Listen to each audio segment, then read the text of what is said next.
religion. Others disagree and point to the primitive treatment in Muslim countries of women and other minorities. So let's discuss this now. We're joined now by Reza Aslan, a scholar of religions, talking about how women or circumcision for women, not respecting the rights of women, not respecting the rights of gay people.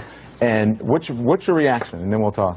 The argument about the female genital mutilation being an Islamic problem is a perfect example of that. It's not an Islamic problem, it's an African problem. Well, wait, because he says it's a, hold on a second, Reza, because he says it's a Muslim country problem. He says that in Somalia... Yeah, but that's... Yeah, and that's actually empirically, factually incorrect. It's a Central African problem. Eritrea has almost 90% female genital mutilation. It's a Christian country. Ethiopia has 75% female genital mutilation. It's a Christian country.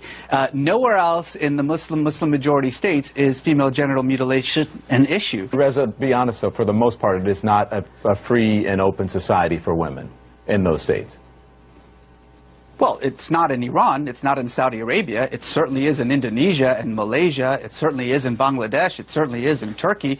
I mean, again, this is the problem, is that you're talking about a religion of 1.5 billion people, and certainly it becomes very easy to just simply paint them all with a single brush by saying, well, in Saudi Arabia they can't drive, and so therefore that's somehow representative of Islam. It's representative of Saudi Arabia. Wait, we're not talking about women in the Muslim world. We're using 2 or 3 examples to justify a generalization. That's actually the definition of bigotry. All right, fair enough. The question at the bottom of the screen that everyone is looking at.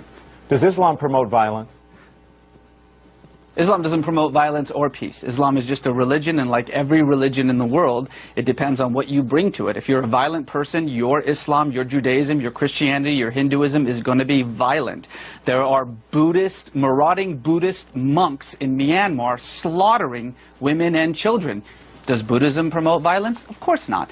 People are violent or peaceful, and that depends on their politics, their social world, the way that they see their communities, the way they see themselves. Stoning and mutilation and those barbaric practices should be condemned and criticized by everyone. But to say Muslim countries as though Pakistan and Turkey are the same, as though Indonesia and Saudi Arabia are the same, as though somehow what is happening in the most extreme forms of these repressive countries, these autocratic countries, is representative of what's happening in every other Muslim country, is frankly, and I use this word seriously, stupid. So let's stop doing that.